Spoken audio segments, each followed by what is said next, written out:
wabarakatuh. Selamat siang, Sumik Lovers dimanapun Anda berada. Ya, ditemani suaranya Bung Freddy Albertio tentunya untuk edisi siar di Rabu 1 Juni 2022 dan bertepatan dengan hari ini ya diperingati sebagai hari lahirnya Pancasila. Dan di siang hari ini juga Bung Freddy tentunya nggak sendirian, sudah ada narasumber tentunya yang akan mengisi bincang-bincang siang kita di edisi hari ini dengan mengangkat tema peran penting remaja masjid dalam membentuk karakter diri yang Pancasilais atau yang mengandung nilai-nilai Pancasila ya.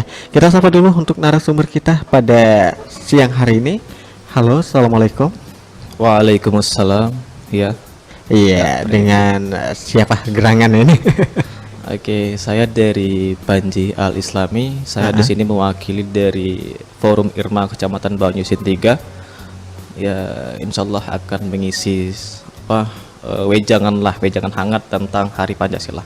Hari Pancasila ya. Nah, yang mana nih Sumik Lovers ya? Jangan sampai kalian nggak tahu Pancasila itu cuma tahu di apa namanya?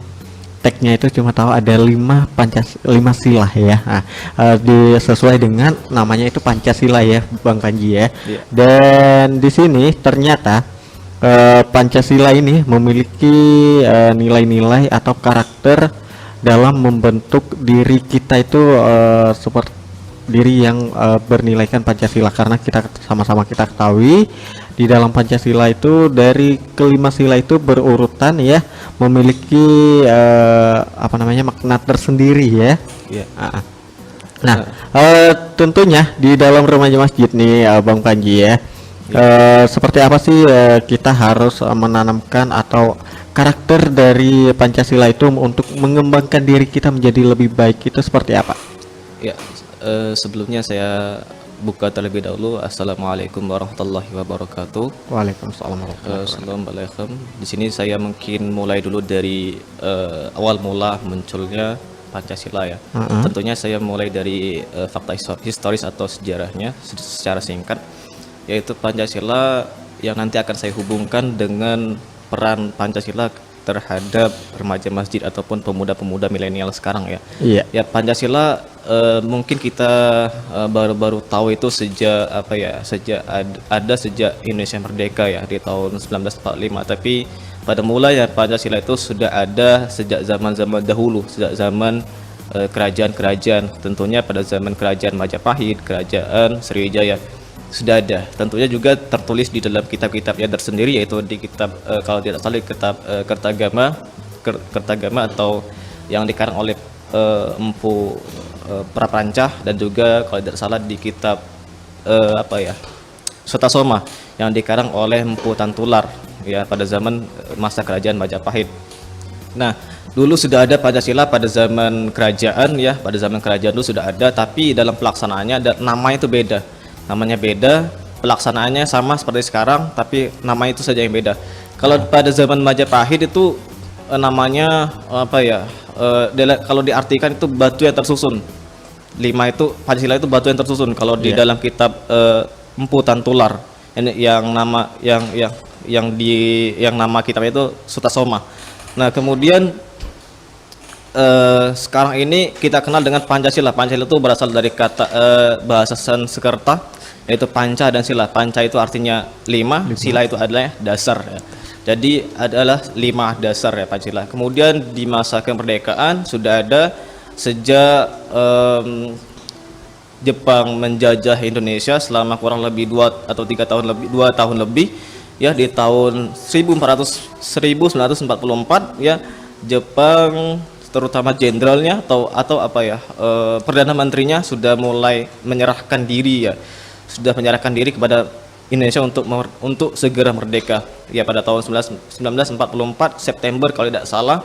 Namanya Kiyosaki, Jenderal Kiyosaki yang sudah ingin menyerahkan dirinya kalau mereka sudah mengakui kekalahan kepada Indonesia. Nah, ya. Kemudian selanjutnya ya teman-teman semua, setelah itu dibentuklah ya pada tanggal kalau tidak salah itu April sudah mulai dibentuk yang namanya BPUPKI, Badan Penyelenggara Panitia Persepak Kemerdekaan Indonesia. BPUPKI atau dalam dalam bahasa Jepangnya itu Dokiratsu Genbi Kyosakai. Nah, jadi BPUPKI itu sudah mulai dibentuk pada tahun 1945 April ya, bulan April ya. akhir kalau tidak salah. Kemudian di akhir bulan Mei itu dibentuk lagi yang namanya sidang lanjutan, kalau tidak salah tanggal 28 sampai 1 Juni ya, 28 sampai 1 Juni itu sidang pemantapan atau pembentukan filosofi grondslag kalau dalam bahasa Belanda itu ya,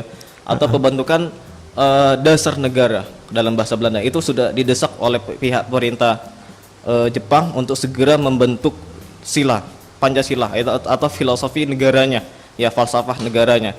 Nah, kemudian daripada itu di tahun 1945 akhir Mei dan juga awal Juni sekarang ya, sebelumnya Pancasila itu sudah digagas oleh 5 founding father kita.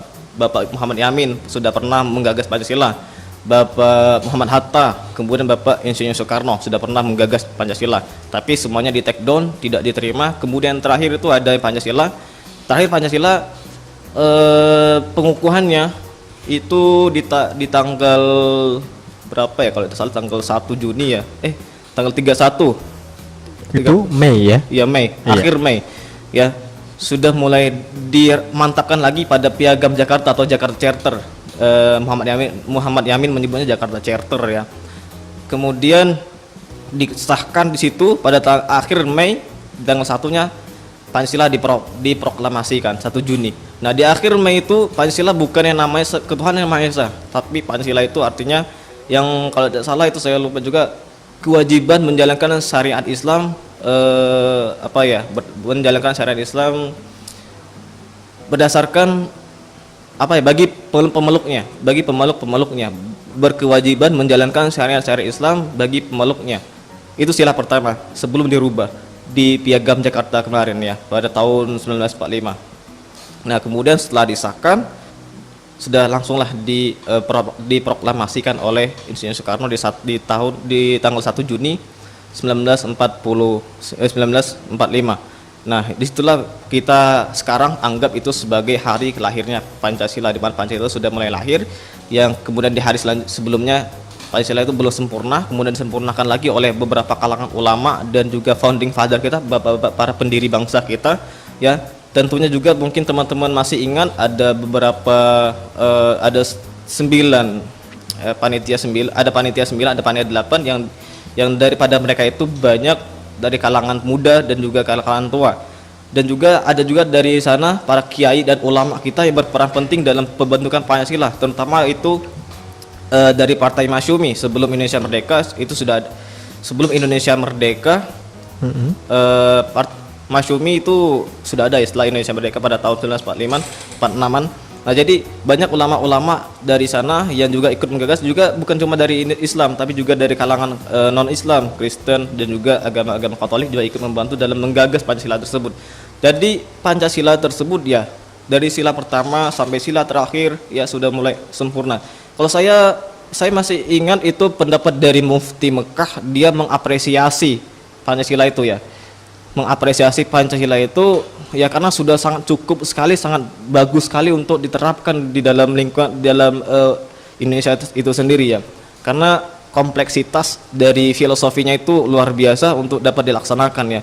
Jadi itulah mengapa dari tema ini ya, peran bagi pemuda itu terhadap implikasi Pancasila terhadap pemuda itu sangat penting sekali, sangat bagus sekali.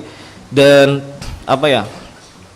pemuda sekarang ini diharapkan harus berketuhanan yang Maha Esa, harus memiliki Tuhan dan juga harus harus mencerminkan dia itu mempunyai Tuhan dan dia harus memaknai apa itu Tuhannya sendiri. Dan kalau saya merujuk dari pendapatnya Muhammad Hatta dari sila pertama itu ya, sila pertama yaitu tentang ketuhanan yang Maha Esa, ketuhanan yang Maha Esa ya. Jadi kalau kata Muhammad Hatta itu berkaitan dengan nilai moral ya, moral atau etika. Ya, jadi ketuhanan Maha Esa itu berkaitan dengan moral ataupun etika. Tapi kalau kita kaitkan dalam agama Islam, ketuhanan Maha Esa kita bisa relevansikan dengan, kita kaitkan dengan surah Al-Ikhlas ayat pertama itu qul huwallahu ahad, katakanlah Allah adalah esa. Jadi ketuhanan esa itu adalah satu atau ahad. Jadi dalam surah Al-Ikhlas jelas Allah katakan Allah itu adalah esa.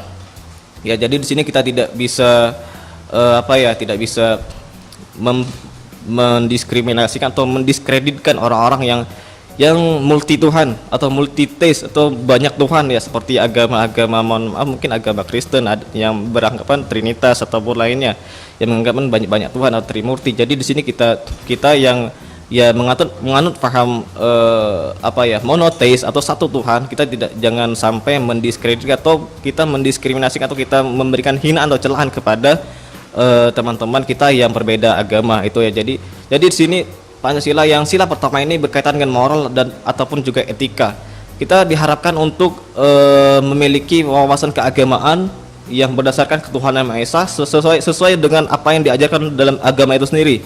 Ya, jadi di sini agama Islam itu sangat rahmatan lil alamin, ya, agama yang rahmatan lil alamin dan memberikan manfaat yang sangat luar biasa kepada setiap masyarakat, setiap apapun yang ada di sekitarnya, baik itu manusia, hewan dan sebagainya. Jadi itu rahmat bagi alam semesta, itu rahmatan lil alamin. Jadi cerminan dari sila pertama itu ya peran bagi pemuda masjid itu agar tetap menjaga toleransi antar umat beragama dan jangan saling mencemooh, saling menghina. Oh, ini sila pertama ini ketuhanan Maha Esa.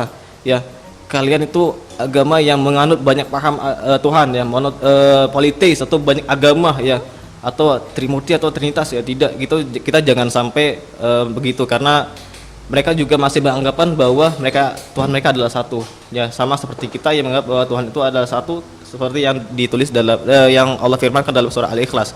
Nah, kemudian mungkin itu peran secara singkat dari saya. Mungkin ada yang ingin dipertanyakan enggak?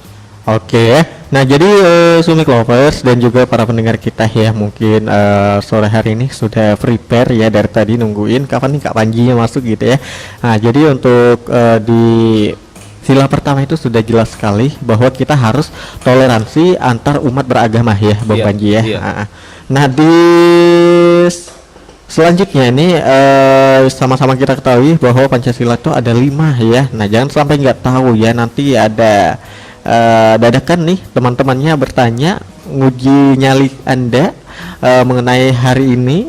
Biasanya ini banyak sekali konten-konten kreator ya, ini dadakan yang sampai Anda lupa, jangan sampai Anda terjebak di dalamnya ya.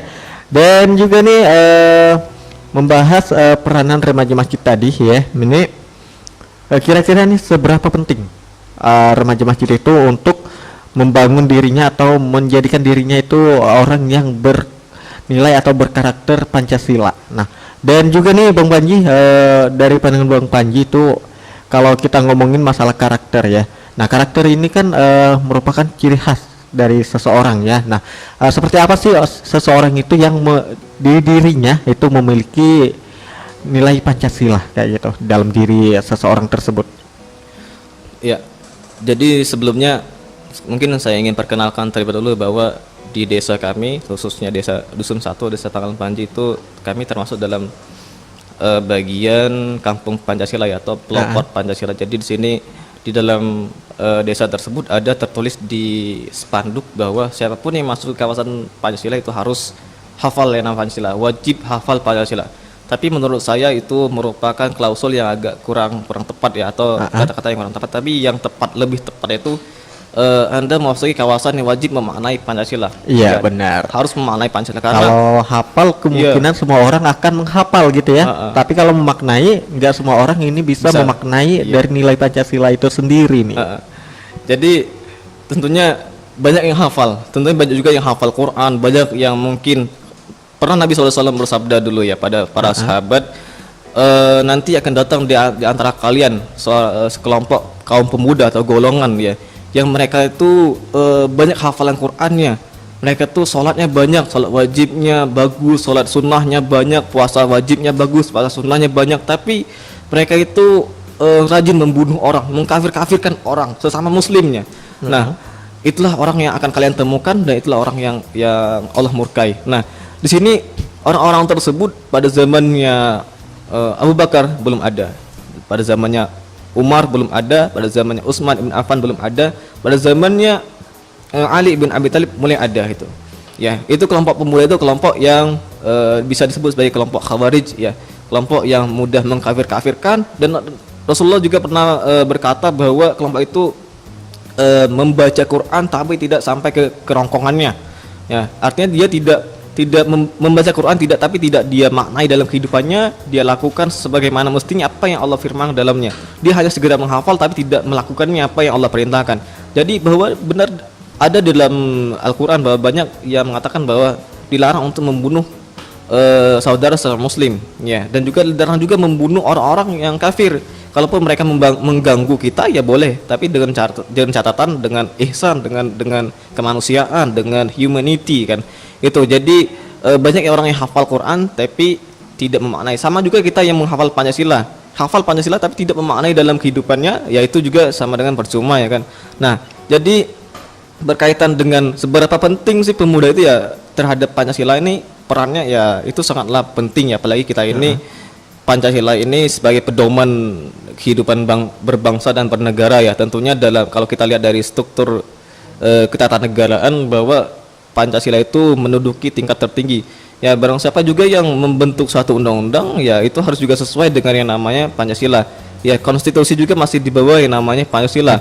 Ya, kemudian dan lain sebagainya. Aturan-aturan lain juga masih di bawah yang Pancasila. Jadi di sini kalau kita mau membuat aturan-aturan, ya membuat aturan apapun itu harus bersesuai dengan apa yang ada dalam Pancasila.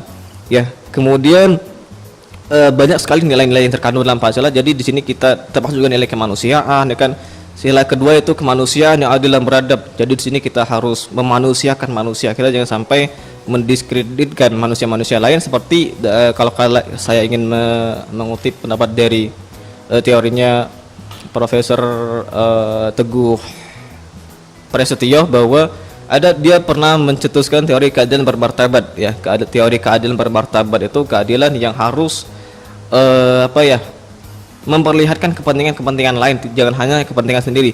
Atau dalam bahasa Jawa itu ngewong-kewong ya kan. Kalau dalam bahasa kita itu ngurang-kurang kan. Nah, jadi kita itu jangan sampai mengecilkan hati orang lain dalam hal kemanusiaan itu ya. Rasa kemanusiaan kita ini harus dibangkitkan, apalagi kita sekarang banyak sekali isu-isu yang seperti LGBT kemarin yang mereka mau dimanusiakan dengan manusia lain ya kan. Mereka mau disetarakan dengan manusia lain untuk LGBT, tapi itu tidak sesuai dengan sila pertama itu ketuhanan yang Maha Esa, yang mana kemanusiaan yang adil dan beradab itu harus sesuai dengan ketuhanan yang Maha Esa.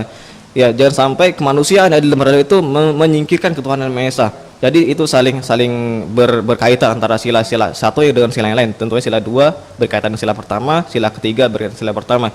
Jadi kalau kaum LGBT menganggap bahwa mereka itu harus mau dimanusiakan, mau dianggap adil, ya mereka harus kembali normal. Ya, harus kembali di mana fitrahnya itu ya mereka harus mencintai sesama bagaimana Allah ciptakan manusia itu berpasang-pasangan. Kalau laki-laki itu mencintai lawan jenisnya ya kan.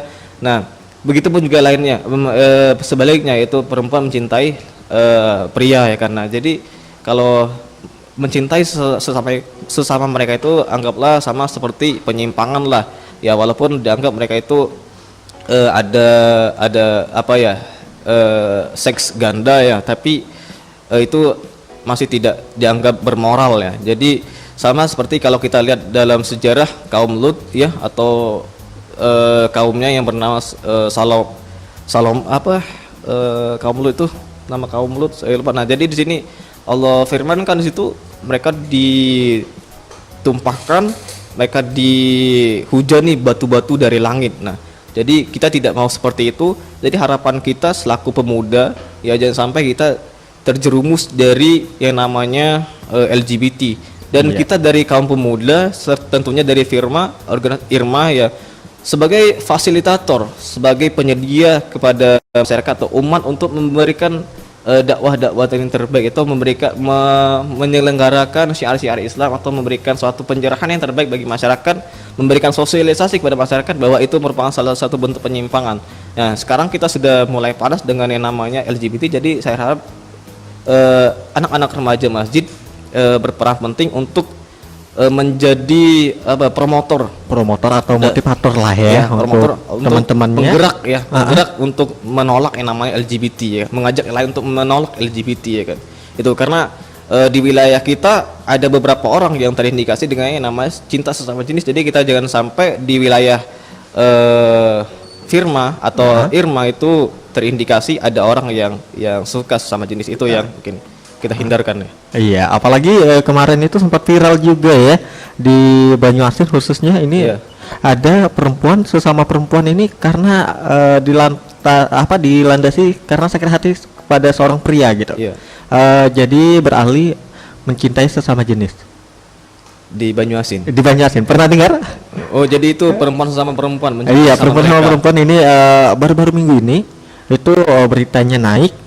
Ternyata setelah diusut itu si dianya perempuan, setelah diselidiki alasannya karena sakit hati sama laki-laki. Oh, iya. Nah, ini sangat penting sekali dong kita untuk mencari tahu ya sebelum bergaul dengan orang atau sebelum suka sama seseorang ini ya Bang Panji ya. Karena kita nggak mungkin dong sudah tahu dia perempuan masih nekat gitu ya untuk menjalin hubungan spesial. Karena kalau kita menjalin hubungan itu kalau ada batasan kayak gitu ya, mungkin sebatas sahabat, sebatas teman itu nggak masalah. Tapi kalau sudah sebatas suka sama suka, takutnya nanti ke hubungan yang lebih serius kayak gitu ya. Jadi ibaratnya itu kita harus membatasi diri ya kepada sesama jenis. Nah, kebanyakan juga dari yang cinta sesama jenis itu mereka yang ada yang bawaan lahir, ada juga yang faktor lingkungan. Jadi kita juga harus hindari lingkungan kita yang sebagaimana, dan tentulah bagi teman-teman yang ingin hijrah ya tentu hijrahlah sebagaimana mestinya yang Allah firman yang dengan jalan-jalan yang benar ya. Mungkin kalau teman-teman juga yang ingin hijrah, silakan nanti kalau mau gabung ke Firma atau Irma silakan mendekat ke masjid-masjidnya agar teman-teman terhindar dari pergaulan bebas, pergaulan yang merusak ya. Tentunya itu ya yang merusak itu psikis dan otak, saraf otak dan juga nafsu seksnya ya yang merusak. Jadi mulai hitam itu hatinya dan juga pikirannya, agak sulit diobati kecuali ada yang saya pernah nonton ruqyah itu ya harus diruqyah. Itu yang bagi mereka yang mungkin punya seks menyimpang itu mereka minta menuntut keadilan ya. Tapi kita tidak bisa menuntut memberikan keadilan bagi mereka. Tetap mereka adalah saudara kita yang harus kita lindungi hak-hak mereka. Dan juga ada unsur pidana yang diberikan kepada mereka. Kita tidak bisa memberikan pidana, baik itu pidana yang menghukum mereka langsung seperti membunuh dan lain sebagainya, sebagaimana yang diterapkan yang dijelaskan dalam Quran maupun hadis. Tapi di sini kita sebagai selaku warga negara yang baik, kita juga harus menuntun bagaimana mereka juga harus bisa menerima keadaan, harus mereka bisa kita sadarkan sebagaimana manusia normal biasa atau yang lainnya ya kan. Itu untuk yang sila kedua, itu kemanusiaan yang adil dan beradab. Kemudian yang mungkin ada yang mau ditanyakan lagi Kak.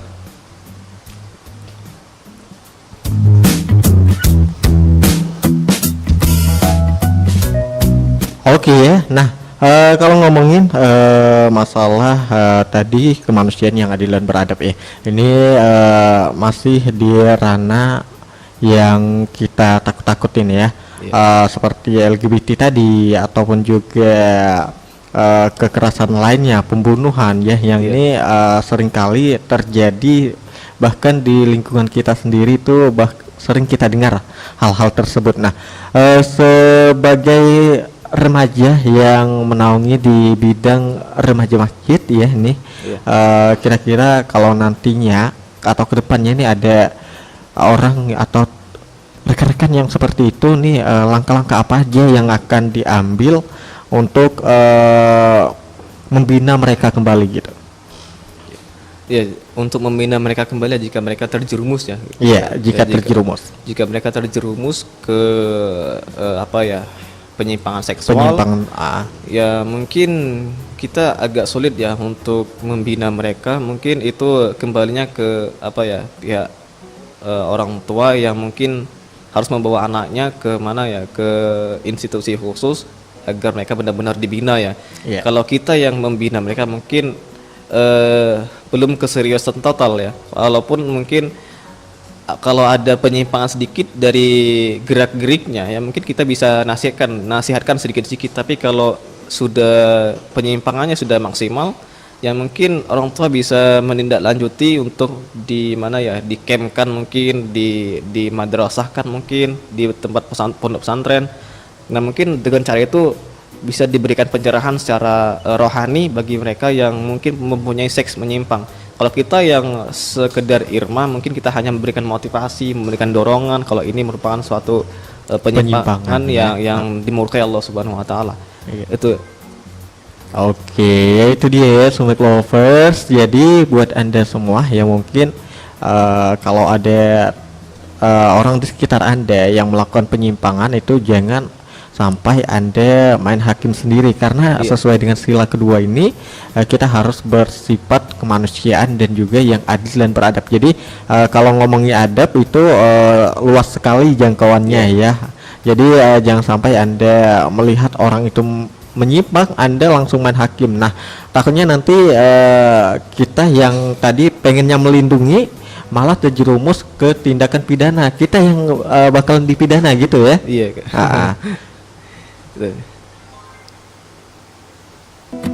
Oke, Summit Lovers dimanapun Anda berada, tentunya masih ditemani suaranya Bang Freddy Alberkio dan juga Bang Panji ya. Ini kita masih membahas seputar peranan remaja masjid dalam membangun dirinya kita itu sebagai manusia yang memiliki nilai karakteristik Pancasila. Nah, Panji ya, ini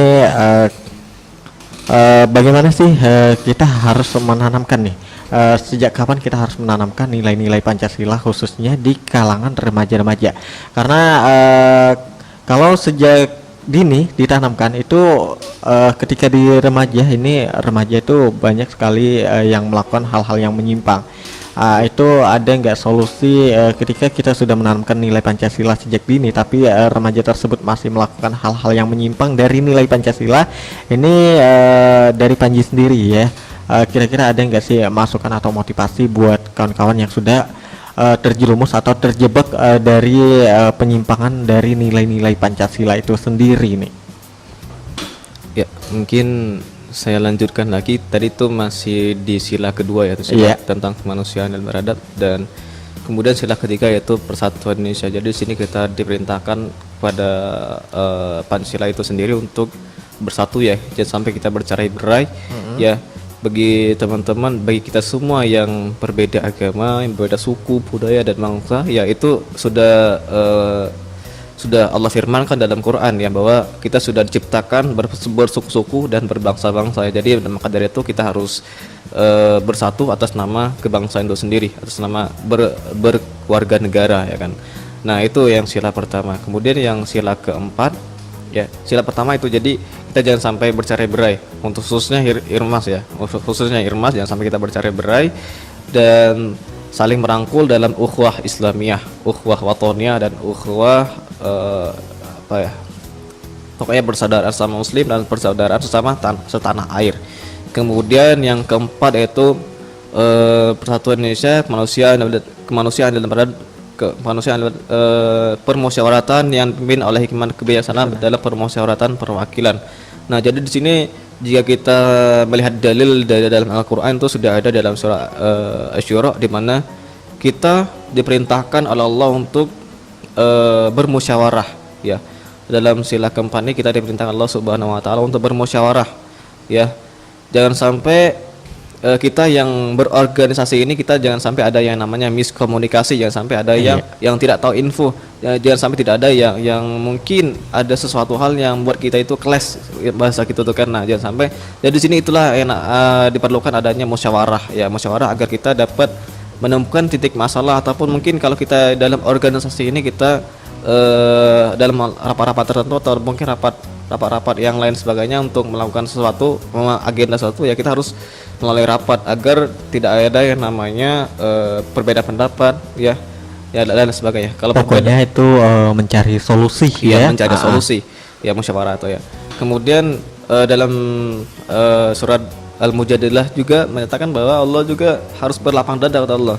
harus berlapang dada dalam bermusyawarah tersebut ya, karena dalam musyawarah tersebut ya kita juga harus menerima dengan lapang dada. Kalaupun pendapat kita tidak diterima ataupun mungkin pendapat kita ditolak ya kan, kita harus berlapang dada ya kan. Itulah yang namanya prinsip musyawarah.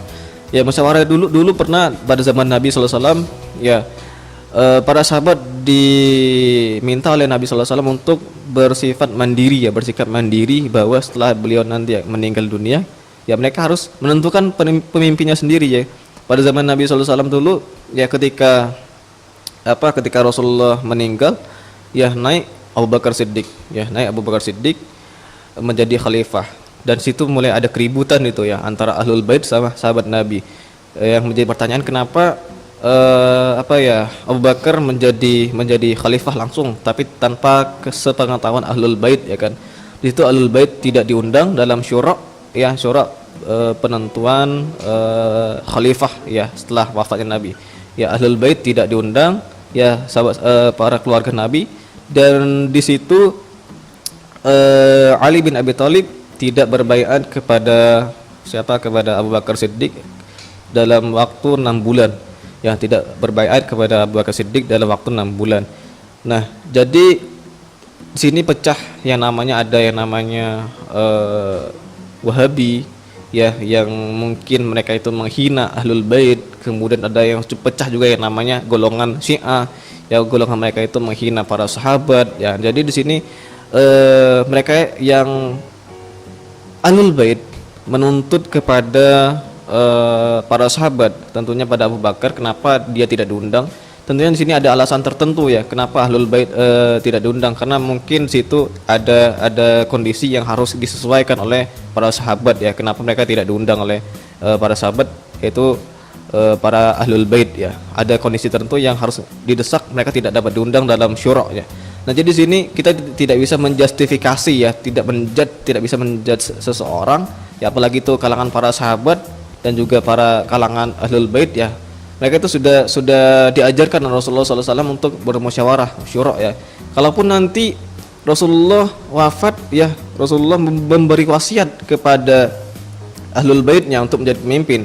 Yaitu Rasulullah juga anggaplah Rasulullah itu tidak memberikan kepada umat itu mandiri ya. Kalaupun Rasulullah memberikan wasiat kepada umatnya setelah dia wafat, dan juga akan membingungkan umat juga ya, dan seterusnya membingungkan umat ya. Kalaupun nanti setelah Rasulullah wafat dilanjutkan oleh Ali ibn Abi Thalib sebagai khalifah, itu juga akan membingungkan, nanti penerusnya siapa setelah Ali bin Abi Thalib ya. Takutnya nanti akan bersistem seperti kerajaan ya, seperti dinasti ya. Nah, itu yang mungkin ditakutkan, akan ada timbul mungkin seperti autokrasi atau otoriter ya. Itu walaupun itu dalam kalangan para ahlul bait ya. Itu yang mungkin berkaitan dengan sila keempat, yaitu tentang musyawarah ya kan, permusyawaratan yang adil dan beradab. Jadi kita selaku generasi muda ya, walaupun kita masih muda, darah kita masih lancar ya, jangan sampai kita ketika rapat atau musyawarah atau syura ya, kita panas-panasan ya.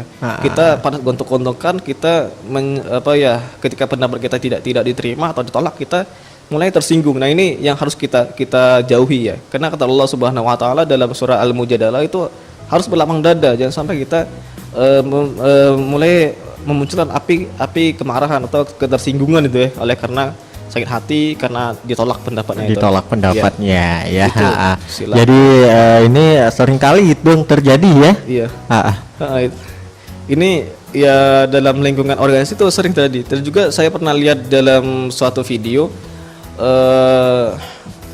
Dewan Perwakilan Rakyat ya, DPR juga pernah ketika pendapatnya tidak ditolak ya, mereka ada yang sampai membanting meja.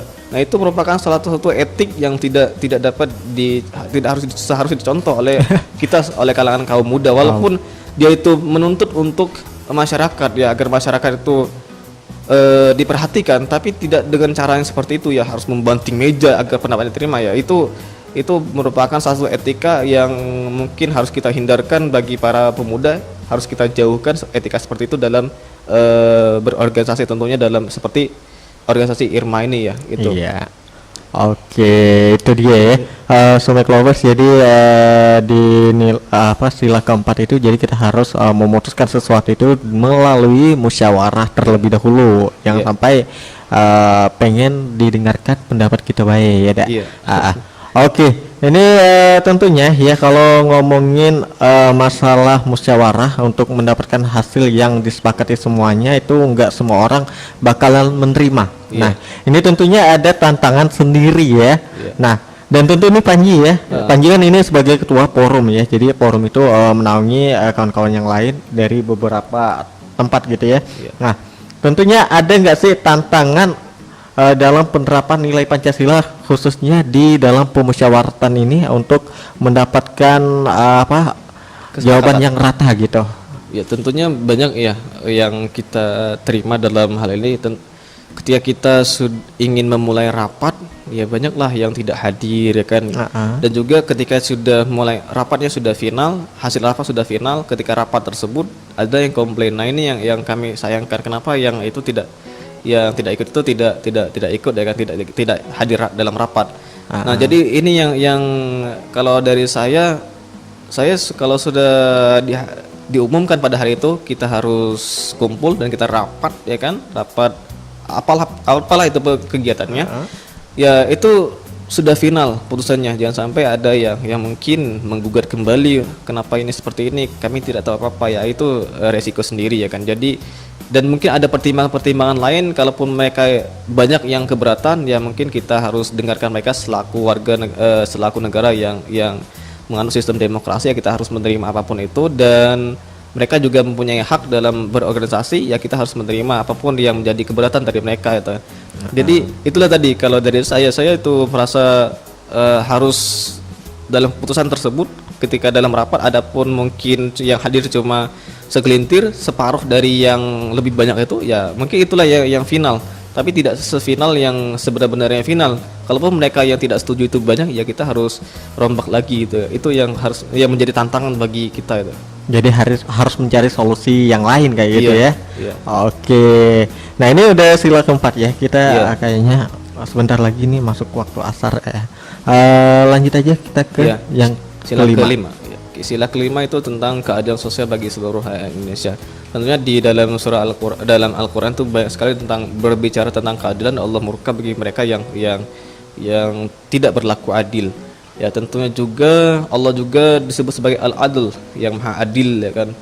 Dan di sila kelima itu tentunya kami dalam mungkin saya selaku mahasiswa Fakultas Hukum juga banyak menerima mungkin kemarin kami sudah pernah melakukan MCC atau Moot Court, pengadilan semu. Kami pernah membuat suatu tuntutan, dan itu harus sesuai dengan ketuhanan Yang Maha Esa, demi keadilan ketuhanan Yang Maha Esa di dalam tuntutan. Kemudian juga hakim juga menentukan putusannya dalam harus berdasarkan ketuhanan Yang Maha Esa. Putusan pengadilan itu di atasnya, di pojok kanan, pojok kiri tertulis demi keadilan berdasarkan ketuhanan Yang Maha Esa. Itu harus menjadi dasar pemikiran bagi para hakim dan juga para jaksa maupun para advokat dalam berjalan di lingkungan pengadilan, apalagi itu berkaitan dengan keadilan bagi keadilan sosial bagi seluruh rakyat Indonesia. Nah, kemudian keadilan sosial itu ya, adil itu bagi kita semua, bukan hanya apa yang dirasakan oleh institusi seperti apa yang dirasakan oleh pengadilan ya kan, tidak, tapi keadilan itu apa yang dirasakan oleh masyarakat. Ya, apa yang dirasakan oleh masyarakat, apa yang dirasakan oleh para pihak yang bersengketa, itu adil. Tapi bukan adil yang dirasakan oleh para hakim yang menentukan, yang memberikan putusan, ya. Dan para mereka yang memberikan, yang sudah mencapai keputusan, ya para mereka yang ingin mengajukan banding, kasasi ataupun lain sebagainya, mereka juga bisa, mungkin belum puas ya. Nah itu bukti kalau keadilan itu bukan terletak dalam suatu pengadilan, tapi keadilan itu letaknya dalam diri manusia itu sendiri. Ya, contoh misalnya kita ada seorang tua, ya orang tua punya 2 orang anak pertama itu sekolah ya SMA, kemudian anaknya yang terkecil itu bungsunya sekolah SMP atau SD. Nah orang tua tersebut memberikan uang sebesar, dalam sehari memberikan uang sebesar 100.000 untuk anak-anaknya. Untuk anak SMA diberikannya uang 100.000 uang saku. Kemudian untuk anak yang SD itu diberikan uang 100.000 juga. Nah itu adil bagi kita. Ya kalau lihat itu adil, tapi tidak seimbang. Ya. Jadi di sini di samping ada keadilan, ada rasa keadilan, itu juga harus ada keseimbangan yang harus kita sesuaikan ya. Harus seimbang. Jadi kalau si adik itu ya mendapatkan uang 100.000 ya disamaratakan kepada kakaknya, itu tidak adil. Mungkin yang untung itu adiknya, kakaknya mungkin merasa Keberatan kayak gitu keberatan ya. ya, kok sama ya, karena itu jadi keadilan itu ya sama juga kita di dalam lingkungan masyarakat, lingkungan berorganisasi juga ya, kita harus memberikan rasa keadilan yang sebenar-benarnya itu kan kepada teman-teman Forum Irma ya kan, apapun mungkin yang seperti yang kita katakan tadi dalam sila kedua, dalam sila keempat itu dalam hal rapat ya kan, dan juga lain sebagainya. Pertimbangan juga harus adil. Keduanya siapa apapun mereka yang berpendapat ya kita harus dengar ya. Seperti yang mungkin mungkin saya agak banyak bawa ilmu hukum ya. Kalau dalam hukum acara tuh ya hakim harus mendengarkan para pihak. Kalau tidak mendengarkan para pihak ya mungkin agak susah dalam penentuan keputusannya. Sama seperti juga kita rapat ya. Kita rapat juga harus mendengarkan para pihak yang berpendapat.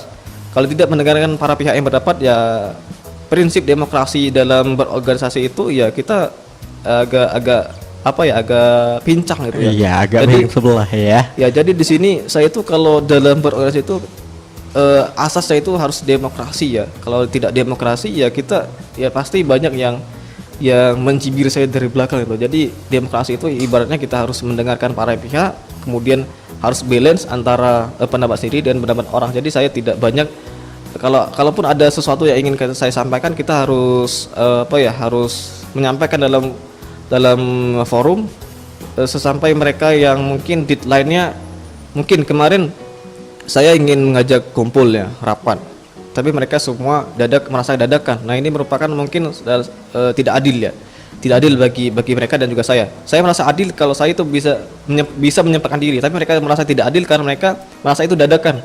Ya dadakan ngabarinya ya. Jadi inilah keadilan yang mungkin dalam prinsip berorganisasi ya, itu Kak. Iya, oke, itu dia ya Sumek Lovers.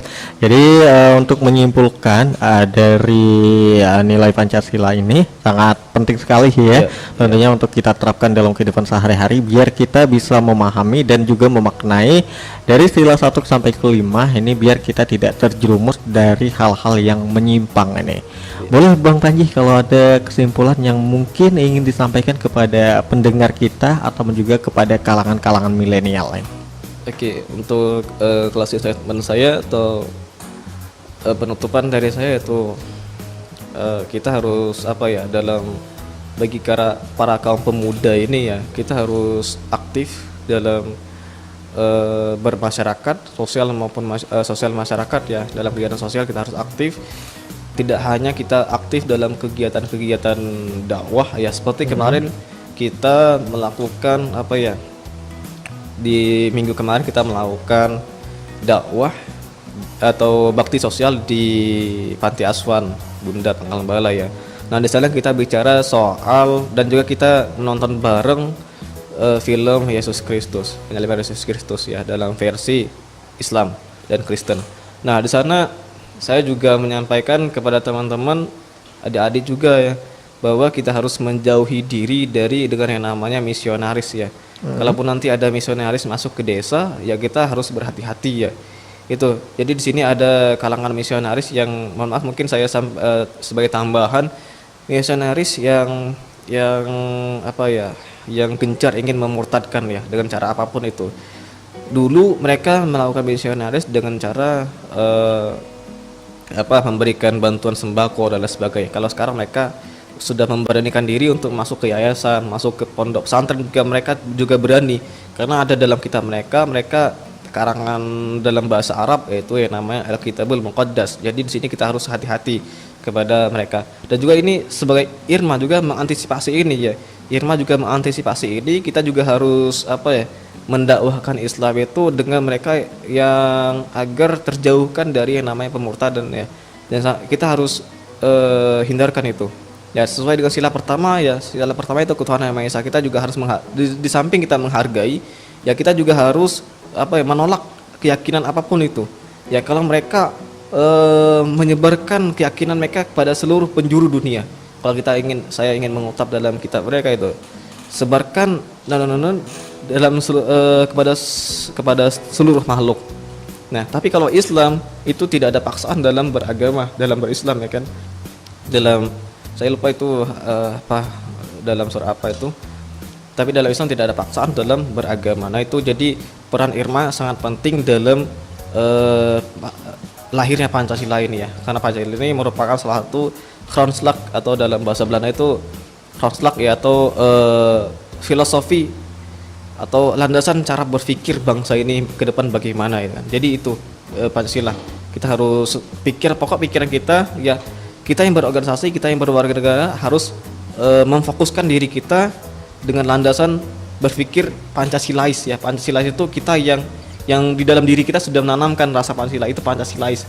Ya, kita ada seorang yang Pancasila yang sudah menanamkan nilai-nilai Pancasila dalam diri kita, itu Pancasilais itu. Mungkin cukup ya. Itu aja ya. Oke ya, Sumik Lovers dimanapun Anda berada, tentunya kita tuntaskan sampai di sini. Nanti kapan-kapan kita bincang-bincang lagi ya. Oke. Di program-program berikutnya, dan tentunya dengan tema-tema yang berbeda. Dan buat Anda semua yang mungkin saat ini tengah beraktivitas, selamat melanjutkan aktivitas Anda kembali.